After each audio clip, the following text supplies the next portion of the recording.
네, 반갑습니다. 무지개 건강의 박사님입니다. 그게 이제 완연한 봄이 오는 것 같으면서도 아침 저녁으로 좀 쌀쌀해요. 이럴 때 제일 위험한 게 뭐예요? 그쵸, 요즘 가장 위험한 게 또 코로나인데 좀 신경들을 써야 될 것 같아요. 오늘 아침에 또 신문에 났더라고요. 아스트라제네카 맞고 3명이 추가로 또 사망을 했더라고요. 물론 중증 환자라고는 하는데 기저질환자들이라고 하는데 하여간에 각자의 선택이긴 하지만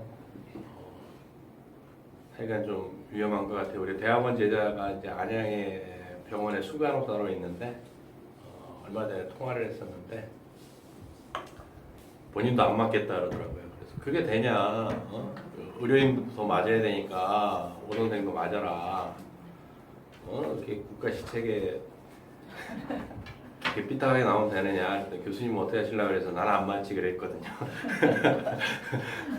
나여간에 하는 얘기가 그거예요. 자기가 간호대학에서 배운 거랑 이런 걸 다 계산을 해봐도 최소한 백신이 개발되는 데는 임상실험까지 거치면 10년이 거쳐야 되는데 1년도 안 돼서 나온 백신은 자기가 의료인이긴 하지만 수간호사이긴 하지만 못 맞겠다라고 얘기를 하더라고요. 그래서 좀 가슴 아픈 현실들이 좀 있는데 어쨌든간 또 기저질환자라고는 하지만 백신을 맞고 또 5분이 지금 우리나라에서 5분이 또 사망을 하셨네요. 그래서 좀 안타까운 일들이 주변에서 계속 일어나는 것 같아요.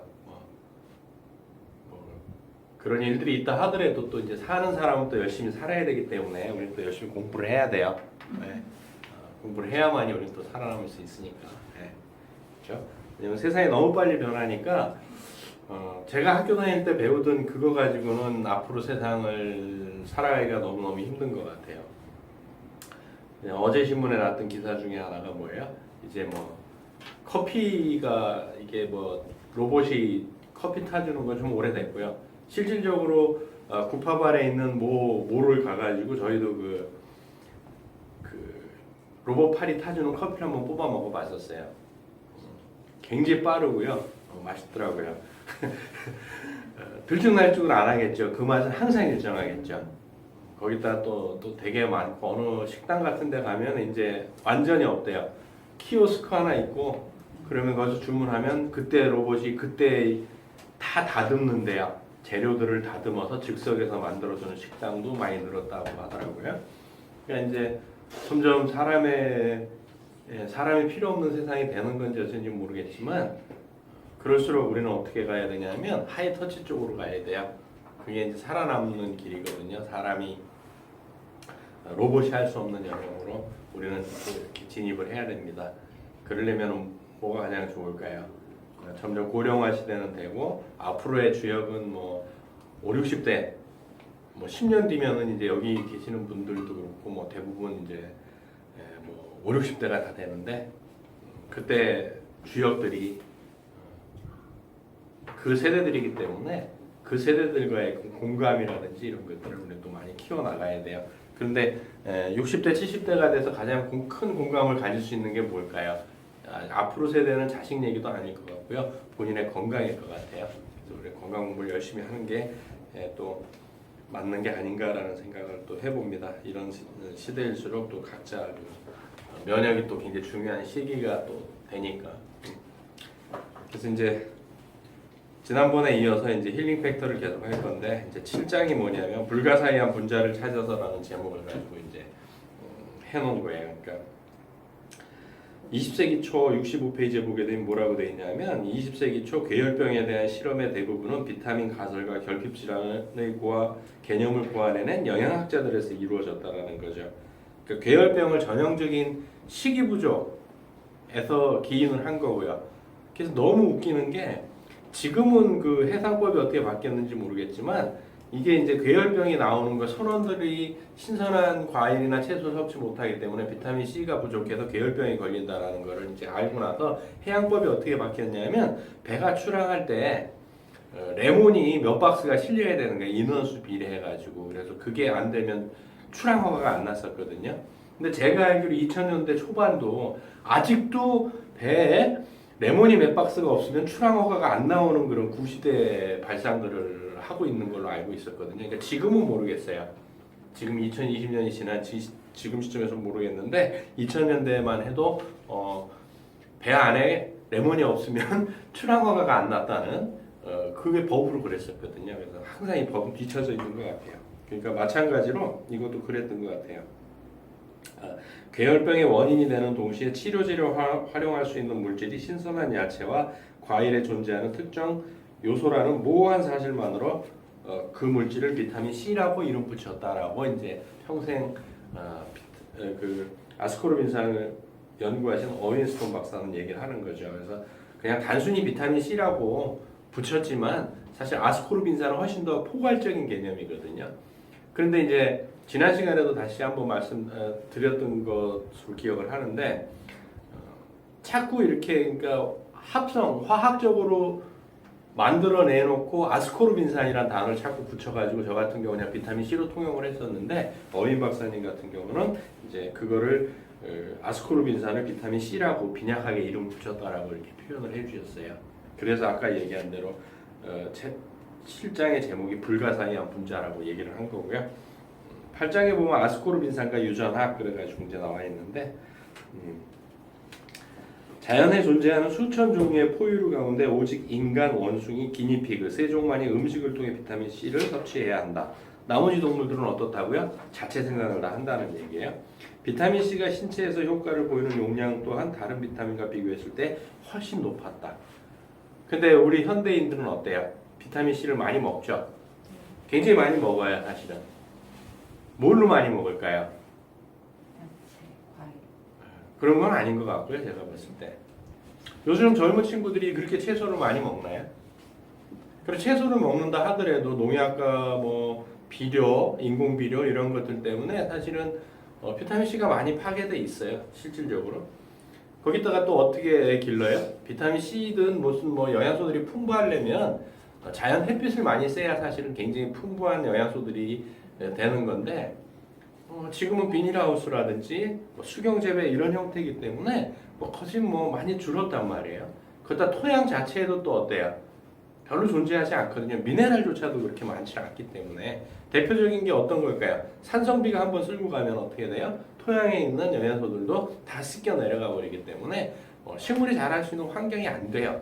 그러다 보니까 어쩔 수 없이 질소 비료를 뿌리게 되는 거고 그러다 보니까 인공적으로 맛을 내고 해야 되기 때문에 어떻게 돼요? 달달한 당분을 또 첨가하게 되는 거고 그러니까 사실은 과일이고 과일이라고 하지만은 그 과일들이 정말 우리가 3만 년 전에 우리 조상들이 먹었던 그 과일일까? 꼭 3만 년까지 안 가도 조선시대나 먹었던 과일하고 똑같은 과일일까라고 한번 사실은 퀘스천 마크를 올려봐야 되지 않을까라는 생각을 되게 많이 해요. 그래서 인간하고 기니피그, 그 다음에 원숭이만이 음식물을 통해서 반드시 비타민 C를 섭취를 해줘야만 합니다.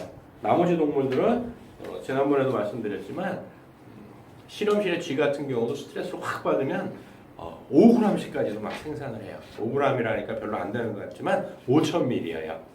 5,000ml 정도를 막 생산해내거든요. 우리 인간은 그게 안 되기 때문에 많이 먹어야 됩니다. 76페이지에 보게 되면 뭐라고 되어 있냐면 윤학적인 접근은 진화 과정에서 포유류의 생존에 대단히 중요한 역할을 했던 아스코르빈산의 고용량 사용에 대한 자연적인 근거를 제공한다. 이 얘기는 뭐냐면 유전학적으로 봤을 때 우리가 생명을 유지하려면 아스코르빈산을 무지하게 과량으로 먹어야 된다는 얘기예요. 예방의학과 치료의학 분야에 고용량 아스코르빈산을 사용한 예방과 치료라는 새로운 미개척 분야의 기반을 제공해준다는 측면에서 고용량 아스코르빈산 사용이 건강에 미치는 영향은 엄청나다. 그래서 사실은 서울대가 아니군요. 일원동에 있는 삼성의료원하고 부산의 고신대병원 같은 데 가면 가정의학과에서 뭐 하냐면 비타민 C 대용량으로 암 환자한테 사실은 그 점적을 하거든요. 점적이라고 하는 거는 링거 맞을 때 한 방울씩 같이 비타민 C 고용량을 첨가를 해요. 그래서 처음에는 5g, 10g 이렇게 하고 점점 늘려서 100g까지 맞는 사람이 있어요. 100g이면 어마무시한 양이에요. 10,000ml예요, 10,000ml. 그렇게 하면 실질적으로 분자교정학회, 캐나다에 본부를 두고 있는 분자교정학회 같은 데서 임상 데이터를 보게 되면 암이 축소되는 효과들이 그런 연구들이 실질적으로 임상 데이터들이 상당히 많거든요. 그래서 우리나라에서도 몇 군데서 가정의학과에서 비타민 C 고용량 주사를 점정을 하고 있습니다. 9장은 이제 아스코르빈산의 효과 그래가지고 이제 그냥 쉽게 생각할 수 있게 비타민 C로 이제 통용을 해버릴게요. 비타민 C의 이제 효과를 얘기를 한 거예요. 그래서 17페이지에 보게 되면 포유류를 포함한 척추동물의 진화 과정에서 자연은 개체의 생리적 항상성 유지에 비타민 C를 사용했다. 그러니까 아스코르빈산을 사용했다. 생리적 항상성을 유지하기 위해서 아스코르빈산을 사용했다라는 거예요. 항상성이라는 것은 우리가 체온이 36.5도를 유지하는 것, 1분의 심장이 70회에서 72에 뛰는 것, 이런 것들이 다 항상성이거든요. 이런 걸 유지하기 위해서 뭘 썼다고요? 아스코르빈산을 썼다는 얘기예요. 쉽게 말하자면 이는 생화학적 균형이 깨질 만한 스트레스 상황에 직면할 때 개체가 아스코르빈산 생성을 증가시킴으로써 다시 균형 상태로 정상화한다는 것을 의미한다. 네. 그러니까 몸이 스트레스를 받으면 제일 먼저 쓰는 영양소가 뭐라고요? 비타민 C라는 얘기예요. 그럼 비타민 C의 균형이 깨지게 되면 어떤 문제들이 생겨요? 굉장히 많은 일들이 생기거든요. 그래서 우리의 스트레스를 조절해주는 부신에도 가장 많은 게 뭐라고요? 비타민 C예요. 잇몸에도 많은 거는요. 비타민 C예요. 코엔자임 Q10도 많지만 비타민 C가 많아요. 그래서 괴혈병이 뭐예요? 잇몸에서 피 흘리다 죽는 거잖아요. 비타민 C가 부족하기 때문에 나타나는 현상들이에요. 그래서 사실은 비타민 C는 특별히 공부할 개체가 없어요. 또 비타민 C가 가장 중요한 우리 인체에서 가장 중요한 역할은 뭐예요? 콜라겐 형성을 시켜주는 거잖아요. 콜라겐 형성이 된다라고 하는 것은 뭐예요? 결국은 뼈와 우리 근육이 붙어있게 만드는 거예요. 만약 콜라겐이 생성이 안 되면 뼈와 근육이 붙질 않아요. 그럼 어떤 현상이 일어나요? 만화책에 보면 옛날에 어릴 때 그런 거 있었잖아요. 휙 달리면 어떻게 돼요? 이렇게 뼈는 휙 가는데 나중에 가죽이 휙 따라가죠. 이런 현상이 일어날 수 있다는 거예요. 붙지를 않기 때문에. 근육도 생성이 안 되는 거고. 심장 판막이나 또 정맥에서 올라가는 역류하지 못하게 막아주는 것들이나 이런 것들이 다 어떻게 되는 거예요? 힘을 못 써서 그런 현상들이 다 일어나서 하지정맥류 할 것 없이 다 생길 수 있다는 거예요. 그러니까 비타민 C는 아스코르빈산은 굉장히 우리의 항상성을 유지하는 굉장히 중요한 영양소다. 비타민 중에 하나다라고 인지를 하시는 게 좋고 많이 드시는 게 가장 좋습니다. 그래서 뭐 여기에 부작용으로는 아주 너무나 중요한 역할들을 많이 하는데 78페이지에 보게 되면 1930년대부터 알려진 아스코르빈산의 가장 중요한 특성 중 하나는 장기간 고용량 복용에도 독성이 없다는 점이다. 인체에 무리를 안 준다는 거예요. 단 한 가지 부작용이 있어요. 몇 가지 부작용이 일시적으로 과민한 사람한테서 나타날 수 있는데 그게 이제 설사, 피부 발진, 속쓰림 요 정도예요. 그 정도의 부작용이라고 한다면 자 설사가 나오면 어때요? 그거는 내 몸에 그 양이 많다는 얘기거든요. 좀 줄이면 되는 거예요. 발진도 마찬가지고. 속쓰림은 왜요? 비타민 C가 들어가면 항염증 작용을 하기 때문에 속 쓰릴 수 있거든요. 그것도 약간 근데 개선되면 괜찮기 때문에 속쓰림 때문에 굳이 그거를 줄일 이유는 없거든요, 사실은. 또 80페이지에 보게 되면 뭐라고 되어 있냐면 신체의 장기와 조직을 분석해 보면 대사 활동이 높은 곳에 아스코르빈산이 집중되어 있음을 알 수 있다. 그럼 결국은 아스코르빈산이 하는 역할 중에 하나가 뭐라고요? 대사에 관여한다는 얘기예요. 모든 대사에. 부신, 피질, 뇌하수체, 뇌, 난소, 눈 그리고 생명유지에 필수적인 여타 조직에 여기에 해당한다. 그럼 비타민 C가 눈이 침침할 때도 도움이 된다는 얘기죠. 또 난소에 어떤 문제들이 생겼을 때 도움이 있다는 얘기죠. 뇌에도 마찬가지고요. 뇌하수체에도 마찬가지고요.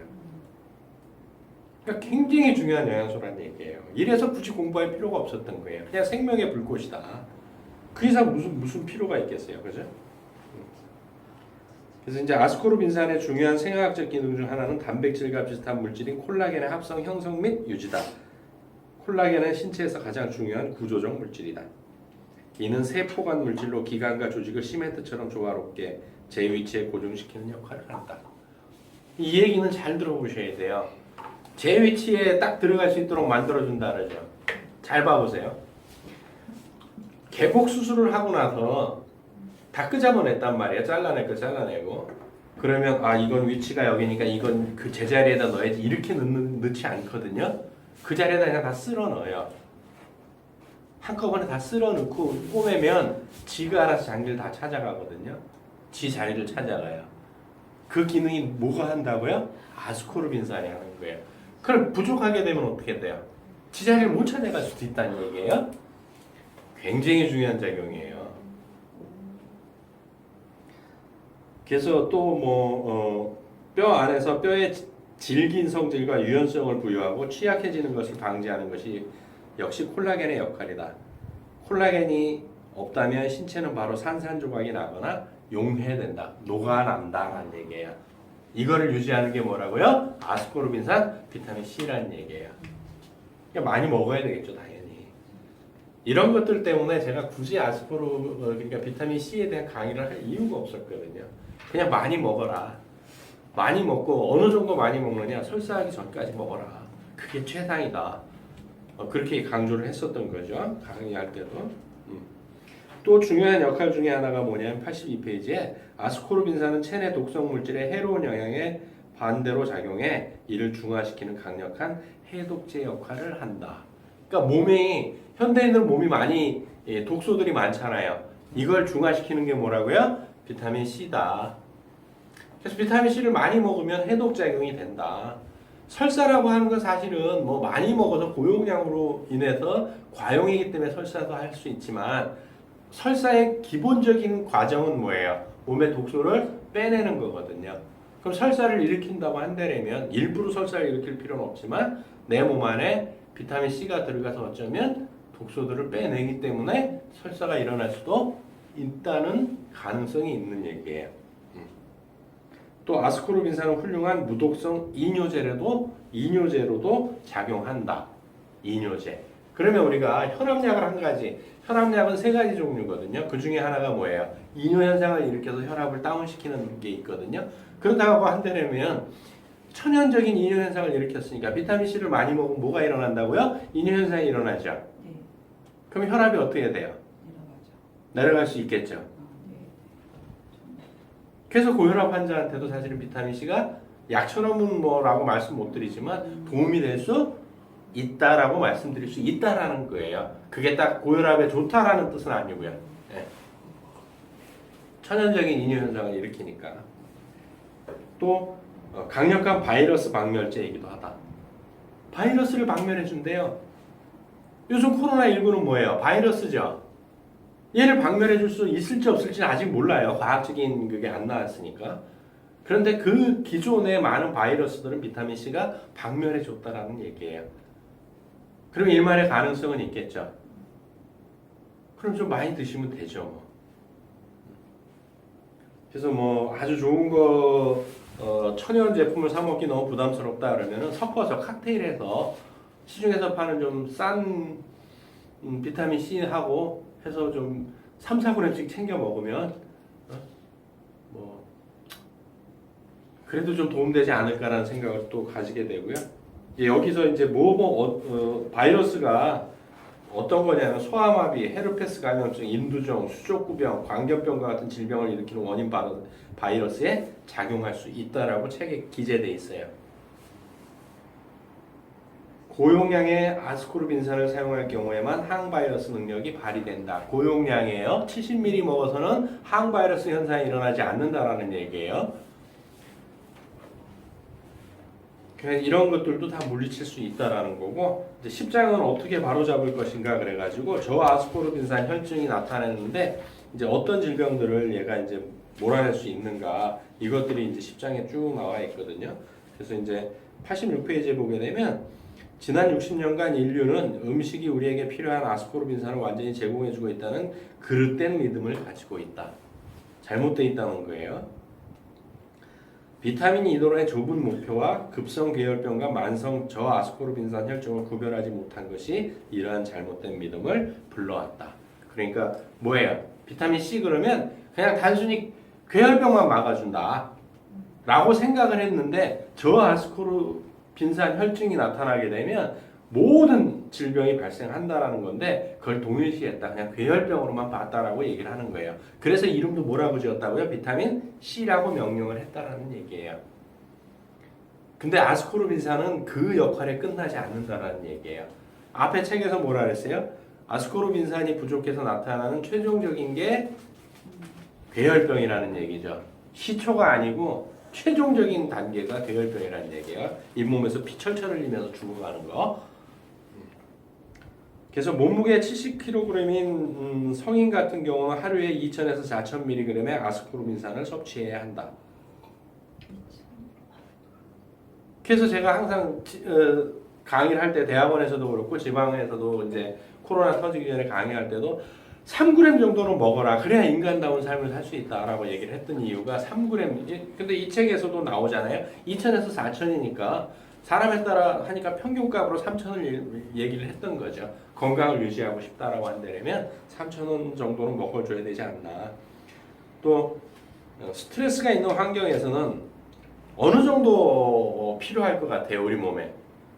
스트레스 상에서는 15,000mg까지. 그럼 15g이에요, 15g. 15,000mg까지도 필요량이 증가한답니다. 스트레스가 극심해질 경우 더 많은 양을 필요로 할 것이다. 그러니까 우리 현대인들은 스트레스에 굉장히 많이 시달리잖아요. 그 사실 필요한 양이 70ml라는 게 아니고 15,000 그 이상이 될 수 있다는 얘기거든요. 그런데 우리가 배워온 건 뭐예요? 학교 다닐 때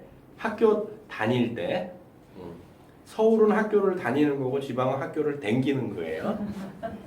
서울은 학교를 가고 지방은 학교를 가는 거고 그래서 당기고 댕기고 하는 건데 우리가 어떻게 배웠죠? A, B, C 이렇게 배웠잖아요. A는 눈, B는 각기병, C는 계열병. 그래요? 국민학교 때 그렇게 배웠어요. A, B, C 뭐 비타민 배우면서. 그러니까 70ml만 먹으면 되는데 그 정도는 우리가 먹는 김치에서 충분히 흡수한다. 따로 먹을 필요 없다. 그리고 사실 5, 60년, 50년 전 전에는 무슨 뭐 비타민이란 개념조차도 사실은 없었죠. 수돗물 틀어서 바로 체육 끝나면 바로 머리 감고 물 먹고 하던 시절에 무슨 비타민 얘기가 있었겠어요. 사실은. 그런데 지금 현실은 그렇지 않다라는 거죠. 현대인들 제일 많은 게 뭐예요? 뭐든지 스트레스 받는다고 하죠. 자, 스트레스라는 단어도 사실은 그렇거든요. 그러면 제가 국민학교 다니던 시절에는 스트레스라는 단어가 없었어요, 사실은. 그럼 스트레스가 없었냐고요? 생각을 해보세요. 스트레스는 다 있었거든요. 제가 국민학교 다닐 때는 어떤 단어를 썼냐면 열받아라는 단어를 썼었어요. 아, 열받아. 열받는 게 뭐예요? 뜨거운 기운이 머리로 올라오는 거예요. 자, 우리가 잠을 자야 되는데 열이 받았어요. 그게 씩씩대요. 잠이 와요, 안 와요? 안 온단 말이에요. 왜냐하면 머리는 차갑고 발은 따뜻해야 되거든요. 그래야 이게 순리대로 돌아가는 거예요. 근데 역으로 갔단 말이에요. 불기운이 위로 올라갔어요. 수승화 강이 돼야 되는데 반대로 된 거예요. 그러니까 잠을 잘 수가 없는 거죠. 근데 추운 날도 어때요? 무릎 담요 같은 거를 발만 덮으면 잠이 살살 오죠. 발이 따뜻하면 순환이 되기 때문에 그래요. 그게 순리인데 현대인들은 어때요? 스트레스에 노상 시달리죠. 노상 시달리는데 비타민C는 안 먹죠. 그냥 아픈 거예요. 많이 드세요. 비타민C 다 먹어야 돼요. 또 90페이지에 보게 되면 국립연구위원회에서 이건 미국 케이스예요. 이분이 미국 양반이니까 인간에게 권장하는 하루 아스코르빈산 섭취량은 60mg. 그러니까 우리나라도 지금 RDA야. 그래서 하루에 최소 필요량이 70ml라고 규정되어 있죠. 그런데 같은 체중의 원숭이에게는 3,830mg, 기니피그에게는 3,920에서 11,650mg을 권장한대요. 걔네는 아니 그럼 사람이 60ml가 잘못됐다는 얘기를 하는 거예요. 왜 그러지가 아니고. 좀 전에 스트레스 상황 받으면 15,000 이상이 필요할 수 있다 그랬잖아요. 사람인데. 그러니까 우리는 원숭이나 기니피그와는 또 못한 삶을 사는 거예요. 지금 어떻게 보면.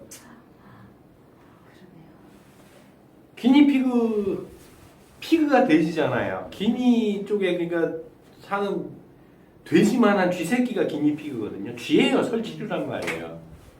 돼지만 해요. 그래서 기니피그라고 그러는데 얘가 필요한 양이 하루에 얘한테도 필요한 게 1165ml라고 국립연구위원회에서 규정을 해놓고 사람한테 60ml 먹으라고 해놨대요. 우린 기니피그 쥐새끼보다도 못한 삶을 사는 거예요. 이 규정대로 산다면. 즐겁죠? 슬픈 거예요. 자, 그래서 어떻게 표현을 해야 될지 모르겠지만 하여간 많이들 드셔야 되고 제가 가장 안타까운 중에 하나가 뭐냐면은 TV에서 의사 선생님들이 뭐 예전에 그런 방송들이 있었잖아요. 방송 나오셔서 뭐 비싼 오줌 싼다 먹을 필요 없다. 그런 음식에서 충분히 섭취한다라고 계속 말씀을 하시면 또 사람들은 모르는 사람들은 그 선생님들 말을 믿고 안 먹는다고요. 근데 병이 생기면 어떻게 하냐고요. 그 의사 선생님이 책임을 져주냐고요. 그래서 제가 뭐 화내는 건 아니고요. 각자가 이런 지식들을 쌓아서 자기 몸을 자기가 돌봐야 된다는 거예요. 앞으로 120살까지는 충분히 사실 거예요. 농담이 아니고. 120살까지는 충분히 사셔야 되는데 언제까지 내 몸뚱이를 남한테 맡길 건데요. 그래서 비타민 C라도 충분히 좀 챙겨 드시고 이제 챕터 2로 넘어가서 이제 질병이에요. 이렇게 좀 제목이 조금 불손하긴 해요. 아스코르빈산과 질병 그리고 의학이라는 챕터 2로 넘어가는 거예요. 이제부터 본격적으로 질병에 대해서 여기는 이제 다뤄놨어요. 그러니까 비타민 C를 먹으면서 아스코르빈산을 먹어서 개선될 수 있는 질병들이라든지 그걸 지금 현대의학에서는 어떻게 하고 있는지 이런 것들을 좀 써놓은 거거든요. 11장의 비타민 장벽이라는 챕터예요. 그래서 100페이지를 보게 되면 이렇게 쭉 돼 있어요. 논문의 준비 과정 중 해갖고 이렇게 쭉 나가다가 뭐라고 돼 있냐면 10에서 400mg의 비타민 C 복용만으로는 바이러스 생명체 파괴를 기대할 수는 없다. 많이 드셔야 된다는 얘기예요. 비타민 C를 바이러스 질병에 대한 항생제로 사용한 우리의 임상실험 결과는 환상적인 것처럼 보일 수 있다. 하지만 이 결과는 다른 여러 감염에 있어서 썰파제제나 사상균 파생제제를 투약했을 때 얻을 수 있는 결과와 다르지 않다. 그러니까 약을 먹을 때하고 비타민 C를 넣었을 때하고 차이가 없다라는 얘기예요. 후자의 경우 대개 48시간에서 72시간 내에 완치를 기대하고 그 결과를 얻었다.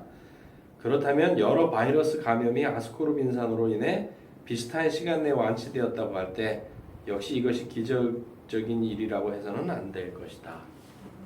그러니까 약을 쓰는 거하고 비타민 C 고용량을 넣었을 때하고 똑같은 시간 안에 똑같은 개선 효과가 나왔다라는 거예요. 이거는 논문에 나온 얘기예요. 논문에. 제 얘기가 아니고요.